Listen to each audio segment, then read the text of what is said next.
Hello friends, आज की video में हम सीखेंगे कि किसी भी फोटोग्राफ में बैकग्राउंड कैसे चेंज करते हैं। चाहे बड़ी फोटोग्राफ हो या पासपोर्ट साइज की फोटोग्राफ, तो उसकी बैकग्राउंड को हम कैसे चेंज कर सकते हैं। या फिर कोई भी फोटोग्राफ है उसमें आपने कोई एडजस्टमेंट करनी है, जैसे ये वाली फोटोग्राफ है, इसमें हेड नहीं है, आपने किसी व्यक्ति का हेड यहाँ पर लगा के और इसको जो है परफेक्ट साइज की फोटोग्राफ बनाना है, तो वो सब कैसे होगा। तो फ्रेंड्स, ये सब जानने के लिए बने रहें वीडियो के साथ। मैं हूँ अजय राठौर और आप देख रहे हैं यूट्यूब चैनल सॉल्यूशन कीज। तो फ्रेंड्स, चलिए वीडियो को शुरू करते हैं। तो फ्रेंड्स, सबसे पहले तो यहाँ पर ये देख लेते हैं कि कौन कौन से टूल इसमें यूज होते हैं, वो भी मैं आपको बताऊंगा, और किन किन चीजों का हमें ध्यान रखना है, कौन कौन सी सावधानियां रखनी है फोटो की बैकग्राउंड चेंज करते समय, वो भी मैं आपको बताऊंगा। तो यहाँ पर मैं फोटो फिनिशिंग के बारे में नहीं बताऊंगा। हाँ, छोटी मोटी जो फिनिशिंग होती है फोटोग्राफ में, वो मैं आपको जरूर बताऊंगा कि किस तरह से हो जाती है। कई बार उन फिनिशिंग से ही हमारा काम चल जाता है। तो यहाँ पर हम इमेज पर क्लिक करेंगे और उसके बाद यहाँ पर एडजस्टमेंट पर हम क्लिक करेंगे तो हमारे सामने जो ऑप्शंस आएगी, वहां से हम सिर्फ दो ऑप्शंस यूज करेंगे। एक सबसे पहली ऑटो लेवल्स की और दूसरी ऑटो कलर की। तो यहाँ पर शॉर्टकट कीज भी दी हुई हैं दोनों की, कंट्रोल शिफ्ट एल और कंट्रोल शिफ्ट बी। तो इसकी मदद से भी हम इसमें ऑटो लेवल और ऑटो कलर कर सकते हैं। तो चलिए, सबसे पहले हम इसकी एक डुप्लीकेट कॉपी बना लेते हैं, ताकि जो करेक्शन हम करें तो वो हमें नजर आए कि हमने जो करेक्शन किया उससे फोटोग्राफ में कितना फर्क पड़ा है। तो सबसे पहले हम यहाँ पर कंट्रोल शिफ्ट एल करेंगे और उसके बाद कंट्रोल शिफ्ट बी की मदद से थोड़ा कलर बैलेंस भी बनाएंगे। इतना कार्य होने के बाद अब हम इसमें देखेंगे कि ब्लैक कलर, तो ब्लैक कलर थोड़ा सा यहाँ पर कम है, यानी कि कंट्रास्ट इतना बढ़िया नहीं आ रहा है। यदि हम कंट्रास्ट छेड़ेंगे तो पूरी फोटोग्राफ में आ जाएगा। और बैकग्राउंड में भी थोड़ा ब्लैक कलर कम है, तो इमेज पर यहाँ पर हम क्लिक करेंगे उसके लिए।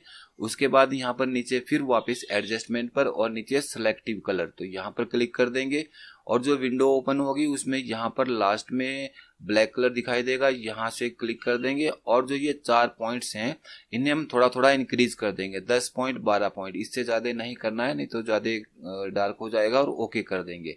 देखिए, कंट्रोल जेड से मैं आपको दिखाता हूँ कि कितना फर्क इसमें ब्लैक कलर से पड़ गया है, इस तरह से। और अब जो पुरानी फोटोग्राफ है उसमें भी आप देख सकते हैं कि दोनों फोटोग्राफ में कितना अंतर जो है हमारे सामने आ गया है। तो इस तरह से 2-4 क्लिक करने पर भी आप फोटोग्राफ में काफी सुधार कर सकते हैं, काफी कुछ हो जाता है। अब बात आती है कि फोटोग्राफ में बैकग्राउंड को चेंज करने के लिए हमें क्या करना है। तो फ्रेंड्स, किसी भी फोटोग्राफ की बैकग्राउंड चेंज करने के लिए सबसे पहले हमें उसकी सिलेक्शन बनानी होती है। तो सिलेक्शन बनाने के लिए हम यहाँ से सेकंड नंबर पर जो टूल है लासो टूल, इसमें सेकंड ऑप्शन पॉलीगोनल लासो, ये वाला टूल सेलेक्ट करेंगे और इस टूल की मदद से हम सिलेक्शन बनाएंगे। और फेदर को हमें यहाँ पर 0 रखना है। इस तरह की फोटोग्राफ में हम यहाँ पर फेदर नहीं देंगे अभी शुरू में। और सबसे पहले हमें ध्यान रखना है कि जो भी फोटोग्राफ हमें क्रॉप करनी है या बैकग्राउंड चेंज करनी है, उसे हम जूम करेंगे और जूम करके हम उसकी सिलेक्शन को बनाएंगे। साथ में जो हम यूज करेंगे वो है स्पेस बार। तो स्पेस बार से इस तरह से हैंड का निशान आ जाता है और उसकी मदद से और माउस के लेफ्ट क्लिक की मदद से हम फोटोग्राफ को अप एंड डाउन कर सकते हैं जब हमें जरूरत पड़ती है उसके अनुसार। तो फोटोग्राफ की सिलेक्शन बनाने के लिए हम फोटोग्राफ को जूम करेंगे, ताकि जो बारीकियां हैं वो बारीकियां हम जो है उसे कैप्चर कर सके। तो इस फोटोग्राफ को अभी हम थोड़ा और जूम कर लेते हैं, इतना जूम काफी है। और अब हम लासो टूल की मदद से जो है इसकी सिलेक्शन को बनाएंगे। तो लासो टूल का आपको पता है कि जहां भी हम इससे क्लिक करते हैं वहां पर ये चिपक जाता है, क्लिक करते ही इस तरह से कुछ, देखिए। तो इस तरह से आप इसे क्लिक करते जाएंगे तो ये चिपकता जाएगा और सिलेक्शन जो है वो बनती जाएगी। तो किसी भी फोटोग्राफ को पहले क्रॉप करना पड़ता है, तो क्रॉप करने के लिए हमें उसकी सिलेक्शन बनाएंगे और सिलेक्शन के बाद क्रॉपिंग होगी। अब जैसे ये वाला पॉइंट है, अब यहाँ पर जो सिलेक्शन है हम नहीं कर पा रहे हैं, तो इसको हम क्या करेंगे कि माउस को हम राइट हैंड साइड की तरफ ले जाएंगे और कीबोर्ड से कंट्रोल माइनस प्रेस करेंगे, कंट्रोल और माइनस, तो फोटोग्राफ हमारी एक साइड को स्लाइड हो जाएगी। उसके बाद कंट्रोल प्लस की मदद से फिर हम इसे जूम कर देंगे और फिर इस तरह से इसकी सिलेक्शन बनाते जाएंगे। तो सिलेक्शन करते समय आपको ध्यान रखना है कि जो क्लिक हैं वो आपको छोटे छोटे करने हैं, और मतलब नजदीक नजदीक क्लिक करने हैं, दूर दूर क्लिक नहीं करने हैं। यदि दूर दूर हम क्लिक करेंगे तो कॉर्नर्स बनेंगे और इतनी फिनिशिंग हमारी नहीं आएगी। तो इस तरह से आप सिलेक्शन बना दें। तो मैं फटाफट से कर रहा हूँ ये सभी। और जब हम सेकंड एज पर पहुंच जाएंगे, दूसरे किनारे पर जहां फोटो खत्म हो रही है, तो ये हमें ध्यान रखना है कि जहां से हमने शुरू किया था वहीं पर हमें इस पॉइंट को लाके मिलाना है। तो जैसे यहाँ से शुरू किया था तो यहाँ पर हम क्लिक कर देंगे या डबल क्लिक कर देंगे, तो इस तरह से हमारी फोटो की सिलेक्शन हो जाती है। तो ये हमारा फोटो सिलेक्ट हो गया है। अब इसके बाद जो है हम इसको क्रॉप करना है। तो सबसे पहले हम इसमें फेदर देंगे, तो Ctrl+Alt+D प्रेस करेंगे और फेदर को ध्यान रखना है अपने फ्रेंड्स की 2 से कम नहीं देना है और 2 से ज्यादा भी नहीं देना है। यदि रेजोल्यूशन ज्यादा है तो 2 से ज्यादा आप फेदर दे सकते हैं। और उसके बाद मूव टूल ले लेंगे, फिर यहाँ से एडिट से हम इसे कॉपी कर देंगे। तो कॉपी भी कर सकते हैं और मूव टूल से आप डायरेक्ट ड्रैग करके भी इसे यूज कर सकते हैं। तो चलिए एक सीनरी ले लेते हैं, ये वाली सीनरी ले लेते हैं हम, इसमें हम इसे ड्रैग करेंगे या इसे हम यहाँ पर पेस्ट कर देते हैं। तो पेस्ट करके भी आप कर सकते हैं और डायरेक्ट ड्रैग करके भी इसे हम कर सकते हैं। तो चलिए हम इसे पेस्ट कर देते हैं। तो फोटोग्राफ हमारी बड़ी है और जो बैकग्राउंड की सीनरी है वो छोटी है। तो देखिए इस फोटोग्राफ के चारों तरफ हमें लाइन नजर आ रही है, बाउंड्री बॉक्स है। तो यहाँ पर हम क्लिक करेंगे और शिफ्ट की मदद से हम इसे ड्रैग करके छोटा करेंगे। तो इस तरह से हम इसे सीनरी के आकार का बना लेंगे। देखिए फ्रेंड्स, बिना शिफ्ट के आपको ड्रैग नहीं करना है। यदि बिना शिफ्ट के करेंगे तो फोटोग्राफ की शेप जो है हमारी थोड़ी बिगड़ सकती है। और यदि मान लीजिए बाई चांस आपने बिना शिफ्ट के इसे ड्रैग कर भी दिया है तो बाद में आप शिफ्ट दबा दीजिए, पर क्लिक नहीं छोड़ना है। और शिफ्ट दबा देंगे तो इस तरह से फोटोग्राफ हमारी सही हो जाती है। और उसके बाद सीनरी के साइज का हम बना के इसे छोड़ देंगे। तो देखिए किस तरह से ये जो है हमारी फोटोग्राफ आ गई। उसके बाद डबल क्लिक कर देंगे या एंटर लगा देंगे, तो ये फोटोग्राफ हमारी बिल्कुल सेट हो गई है। तो किसी भी बैकग्राउंड में अब आप इसे सेट कर सकते हैं। तो और फिनिशिंग भी हमारी जो है काफी अच्छी है क्योंकि हमने जूम करके सिलेक्शन की थी। अब ये दूसरी फोटोग्राफ है, इसकी भी हम सिलेक्शन इसी तरह से बनाएंगे जूम करके। और इसमें हमें थोड़ा एक्स्ट्रा वर्क भी करना है। वो क्या करना है वो भी मैं बताऊंगा, क्योंकि इसमें शेडो भी देनी पड़ेगी हमें। वो पिछली फोटोग्राफ में हमें शेडो नहीं देनी थी, तो इसे भी हम इस तरह से सिलेक्शन बना लेते हैं और थोड़ा और जूम कर लेते हैं। तो जूम करके हम जब बनाते हैं किसी फोटोग्राफ की सिलेक्शन को, तो वो हम बड़ी सावधानी से और बड़ा जो है बारीकी से हम कार्य कर सकते हैं। जो छोटे मोटे अप एंड डाउन हैं फोटोग्राफ में वो सारे हम कैप्चर कर सकते हैं। यदि फोटोग्राफ हमारी जूम नहीं होगी तो बहुत सारे पॉइंट्स हमारे जो है वो छूट जाते हैं। और इस तरह से आपको सिलेक्शन बनानी है और थोड़ा सा 1 मिलीमीटर आपको सिलेक्शन अंदर की तरफ बनानी है, बैकग्राउंड की तरफ बाहर को नहीं जाना है। तो ये आपको ध्यान रखना है। यदि आप अंदर की तरफ को सिलेक्शन बनाएंगे तो ज्यादा अच्छा रहेगा।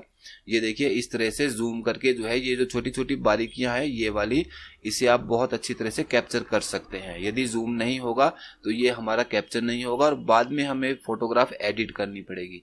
और जूम करके हम एक ही बार में सब कुछ कर लेते हैं और एडिट भी नहीं हमें करना पड़ता है।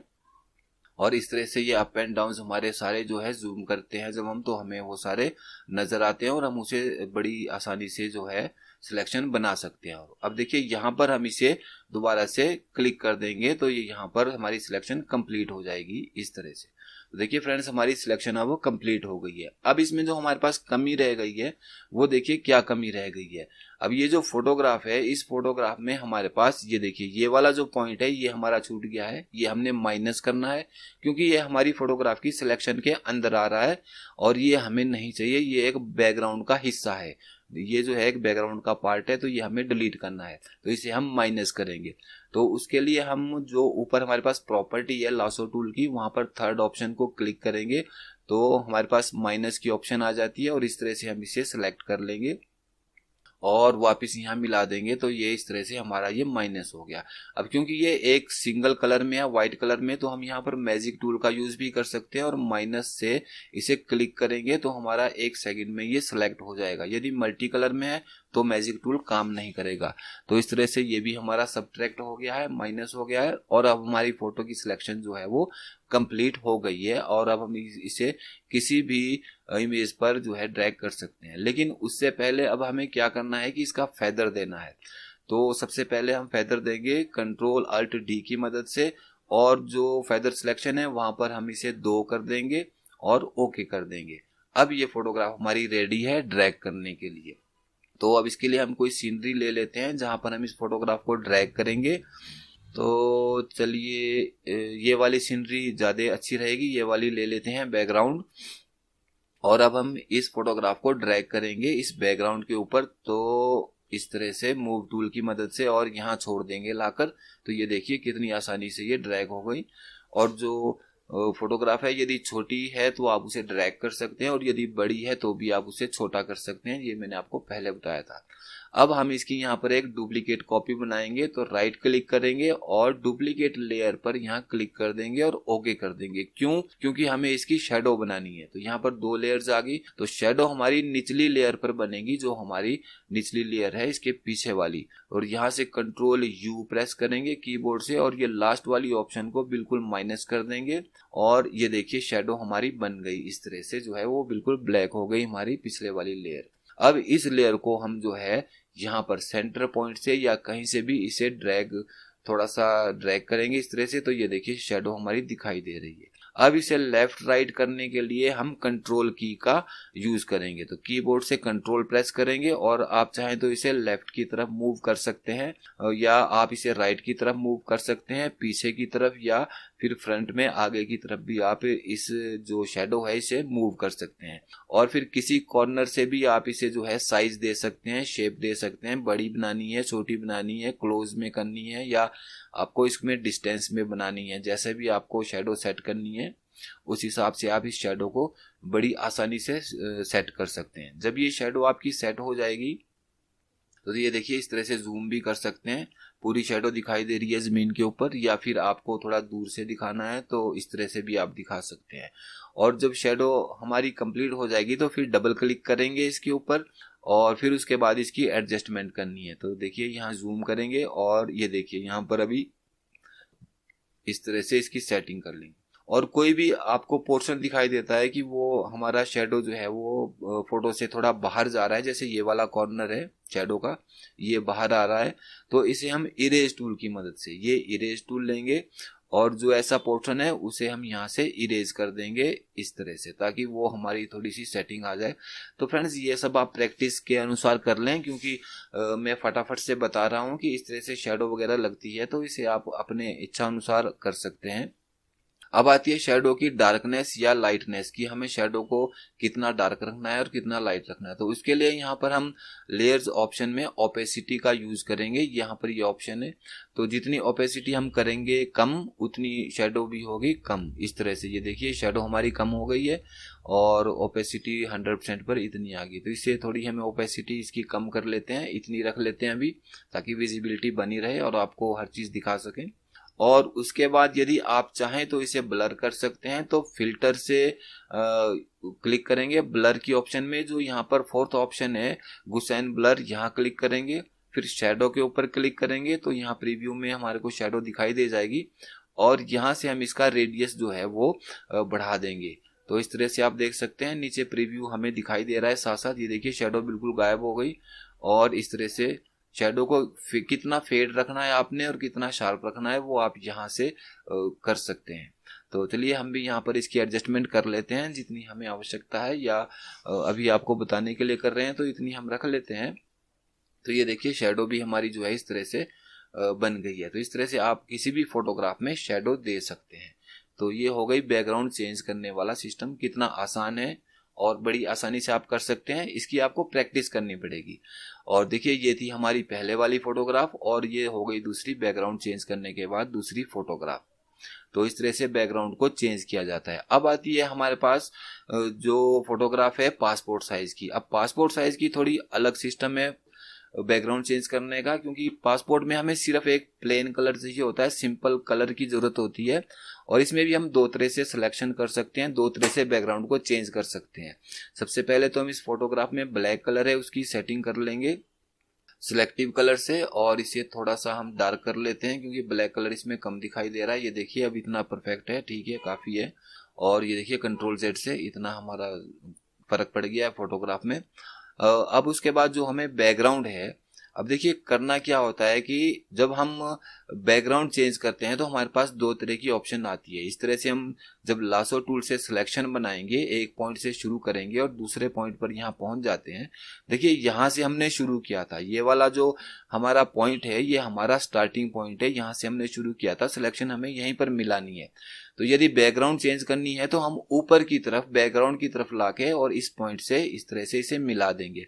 फिर जब हम इसे डिलीट करेंगे तो जो हमारा कलर यहाँ पर होगा बैकग्राउंड में, वो कलर यहाँ बैकग्राउंड में भर जाएगा, वही कलर यहाँ पर फिल होगा जब हम इस बैकग्राउंड को कंट्रोल एक्स करेंगे।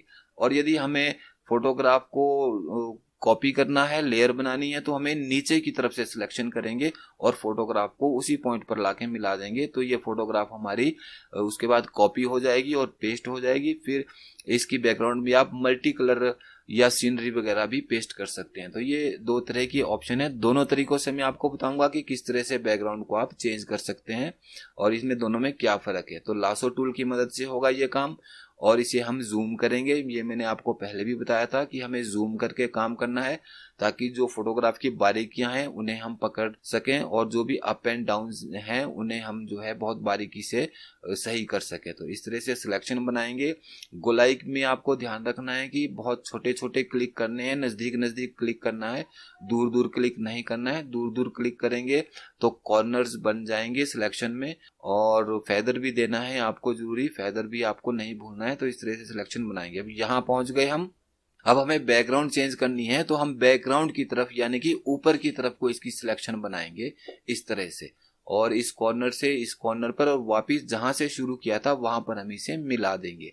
अब हमें जब हम इसे कंट्रोल एक्स करेंगे तो उससे पहले इसका बैकग्राउंड कलर चेंज करेंगे। पहले जो कलर हमें बैकग्राउंड में जरूरत है, तो व्हाइट कलर तो हम नहीं लेंगे क्योंकि इसके जो क्लोथ्स हैं वो भी, ड्रेस भी व्हाइट है तो मैच हो जाएगा काफी। तो चलिए यहाँ पर हम रेड कलर सेलेक्ट कर लेते हैं और अब इसमें सबसे पहले फेदर देना है। तो कंट्रोल अल्ट डी का प्रेस यूज करेंगे कीबोर्ड से और सिलेक्शन में यहाँ पर फेदर में 2 करेंगे और ओके कर देंगे, और उसके बाद कंट्रोल एक्स कर देंगे या डिलीट भी कर सकते हैं। तो ये देखिए कितनी आसानी से एक सिंपल कलर भर गया है। तो इस तरह से आप किसी भी फोटोग्राफ की बैकग्राउंड को, सिंपल कलर वाली बैकग्राउंड को इस तरह से आप चेंज कर सकते हैं। बैकग्राउंड को कंट्रोल एक्स कर देंगे तो बैकग्राउंड हमारी चेंज हो जाती है। अब आती है बात की यदि हमें मल्टी कलर की बैकग्राउंड लगानी है या कोई सीनरी लगानी है इसमें, तो वो कैसे लगेगी। इसी फोटोग्राफ में वो वाला था कि हम फोटोग्राफ को ड्रैग करते थे सीनरी के ऊपर, लेकिन इसमें है कि फोटोग्राफ में हमें सीनरी लगानी है। तो बैकग्राउंड चेंज करने के लिए हमने ये वाली ऑप्शन की थी, और जब हमें सीनरी लगानी है तो हमें जो है सिलेक्शन इस तरफ को बनानी है और फोटोग्राफ को कॉपी पेस्ट करेंगे ताकि जो हमारी ये फोटोग्राफ है वो कॉपी हो जाए और इसकी एक लेयर बन जाएगी और उस लेयर के पीछे हम सीनरी पेस्ट कर सकते हैं। तो हमें इस सिलेक्शन को रिवर्स करने के लिए कंट्रोल शिफ्ट आई का प्रयोग करेंगे। चलिए कंट्रोल जेड करता हूं मैं अभी। देखिए ये जो सिलेक्शन है हमारी ये अभी ऊपर की तरफ है और कंट्रोल शिफ्ट आई प्रेस करते ही ये सिलेक्शन ये देखिए नीचे की तरफ आ गई। तो ये एक शॉर्टकट मेथड है। तो उसके बाद यहाँ मैं हिस्ट्री में भी आपको दिखा देता हूँ कि ये देखिए यहाँ पर जो सिलेक्शन है वो मैंने इनवर्स की है कंट्रोल शिफ्ट आई से।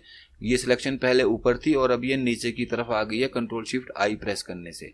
अब इसे कंट्रोल एक्स कर देते हैं।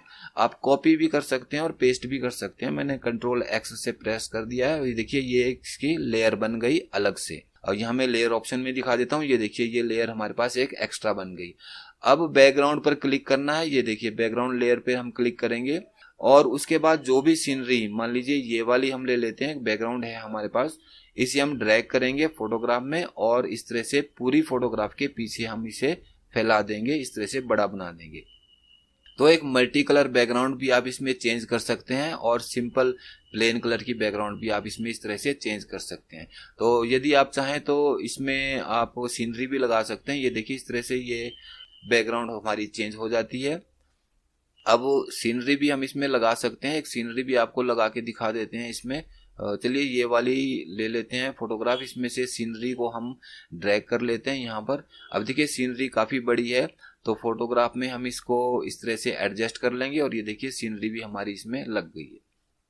अब ये जो फोटोग्राफ है इसको भी हम मिरर लुक दे सकते हैं। जो ये फ्रेम हमने बनाई है तो क्लिक अल्ट के साथ हम इसे ड्रैग करेंगे और ये देखिए ये जो सेकंड लेयर है इसको हम फ्लिप करेंगे। तो एडिट पर क्लिक करेंगे, ट्रांसफॉर्म पर, और नीचे एक ऑप्शन मिलेगी फ्लिप हॉरिजेंटल। तो ये देखिए फ्लिप हो गई।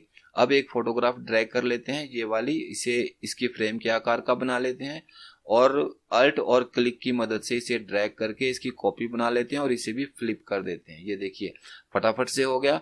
और एक मिरर लुक जो है इस फोटोग्राफ में आ गया। तो इस तरह से आप भी कोई अच्छी फोटोग्राफ बना सकते हैं और अपने पसंदीदा डिजाइन भी बना सकते हैं। फोटोशॉप में बहुत कुछ हो सकता है। अब यहाँ पर ये चीज समझ लीजिए कि इसकी प्रिंटिंग करते समय क्या प्रॉब्लम आती है। तो चलिए ये लेयर की जरूरत नहीं है, इसे डिलीट कर देते हैं। तो ये अभी मल्टी लेयर में है, तो इसे एक लेयर बनाने के लिए Ctrl+Shift+E करेंगे, फिर इस फोटोग्राफ को ड्रैग करेंगे तो बैकग्राउंड के साथ ये हमारी फोटोग्राफ आ जाएगी। तो Ctrl+Z कर देते हैं। यदि मल्टी लेयर होगी और हम उसे मर्ज नहीं करेंगे और फिर हम ड्रैग करेंगे तो बैकग्राउंड हमारी प्रिंटिंग के लिए नहीं आएगी, सिर्फ फोटोग्राफ ही हमारी ड्रैग होगी। तो लेयर्स को हमें मर्ज करना है फोटोग्राफ की प्रिंटिंग के लिए, इस चीज का आपको ध्यान रखना है। तो ये हो गई बैकग्राउंड चेंज। अब आती है बात हमारे पास कि यदि किसी फोटोग्राफ को हमने एक इस तरह से बनाना है, मान लीजिए जैसे ये बाइक की फोटोग्राफ है या कोई ड्रेसअप वाली फोटोग्राफ है, उसमें आपको हेड लगाना है, कोई मैरिज की है या कोई है, तो वो कैसे होगा। तो जैसे ये फोटोग्राफ है, इसमें हम सेटिंग करेंगे। तो इसमें अब आप एक चीज सबसे पहले देख लीजिए कि ये जो बाइक है इसकी डायरेक्शन जो है हमारी राइट साइड को है और इसकी डायरेक्शन हमारी लेफ्ट साइड को है। तो इसकी सेटिंग कैसे होगी वो भी मैं आपको दिखा देता हूँ। तो सबसे पहले इस फोटोग्राफ में थोड़ी सी फिनिशिंग करेंगे, तो हम इसमें ज्यादा काम नहीं करेंगे। इमेज पर क्लिक करके एडजस्टमेंट पर ऑटो लेवल्स करेंगे और फिर उसके बाद इमेज में दोबारा क्लिक करके ऑटो कलर पर क्लिक कर देंगे और फिर उसके बाद जो ब्लैक कलर है वो ब्लैक कलर की सेटिंग करेंगे और हमारी फिनिशिंग खत्म हो गई। बस इतना सा कार्य हम इसमें करेंगे, ज्यादा बारीकी में नहीं जाएंगे क्योंकि फोटोशॉप है, जितना काम करेंगे उतना ही बढ़ता जाएगा और इतना काफी है अभी। अब लासो टूल से हम इसकी दोबारा से सेटिंग करेंगे। तो देखिए यहाँ क्लिक करेंगे और इस तरह से बिल्कुल मिलाकर हमने जो है क्रॉपिंग करनी है और थोड़ा सा जो है इमेज के अंदर की तरफ आपको सिलेक्शन बनानी है, मामूली सा, बाहर नहीं जाना है। और उसके बाद यहाँ से जो है इस तरह से और जिस पॉइंट से शुरू किया था वहां पर हम इसको मिला देंगे, तो ये हमारी सिलेक्शन बन गई। अब फेदर दे देंगे 2 का और इसे ओके कर देंगे और फिर मूव टूल से हम इसे मूव करेंगे उस सीनरी पर जहां पर हमने ये लगानी है। तो यहाँ से हम मूव टूल ले लेंगे और इसे ड्रैग करेंगे, ड्रैग करके हम यहाँ ले जाते हैं बाइक वाली सीनरी पर। और ये फोटोग्राफ बड़ी है तो शिफ्ट की मदद से इसे छोटा करेंगे और अब इसे रोटेट करेंगे। तो यहाँ पर एडिट पर क्लिक करेंगे, ट्रांसफॉर्म पर और फ्लिप हॉरिजेंटल। तो ये देखिए दोनों एक ही डायरेक्शन में आ गए इस तरह से। या फिर आप बाइक को भी आप मूव फ्लिप कर सकते हैं दूसरी तरफ को। तो देखिए इस तरह से ये सेटिंग होगी। उस तरह से यहाँ पर अब हम ड्रेसअप के हिसाब से इसका साइज बनाएंगे नेक का, ताकि बड़ा छोटा ना लगे या बड़ा ऑड जैसा ना लगे। तो ये आपको देखना है कि किस हिसाब से सेटिंग करनी है। तो अभी ये छोटा है काफी और ये लगभग अब इस साइज से बन गया है। अब इसमें थोड़ी सी कमी रह गई कि जो ये है थोड़ा तिरछा है, इसमें थोड़ा सा एंगल है, तो हम इसमें भी थोड़ा सा एंगल देंगे, रोटेट करेंगे इसे इतना सा, ये इतना अच्छा लग रहा है और बस इतना ही हम इसकी सेटिंग करेंगे। और अभी फोटोग्राफ हमें थोड़ी छोटी लग रही है हेड इसका, तो थोड़ा सा और बड़ा कर लेंगे। उसके बाद जो एक्स्ट्रा पोर्शन हमारे पास आ जाता है, जैसे नेक हमारे पास एक्स्ट्रा है तो इसे हम इरेज टूल से बाद में इरेज करेंगे। तो ये सब आप कर सकते हैं बड़ी आसानी से और किसी भी फोटोग्राफ की सेटिंग जो है वो आप कर सकते हैं। तो देखिए इस तरह से जो है ये हेड हमारा इस बाइक के ऊपर सेट हो गया है और अब ये फोटो हमारी अच्छी बन गई है। अब हमारे पास जो बात आती है वो आती है कि कोई भी फोटोग्राफ हम तैयार करते हैं 8x10 या कोई भी, तो उसमें हम अपने दुकान का नाम लिखते हैं, स्टूडियो का नाम लिखते हैं। तो उसके लिए मैंने एक स्टैंप बनाई हुई है जो बहुत आसान है।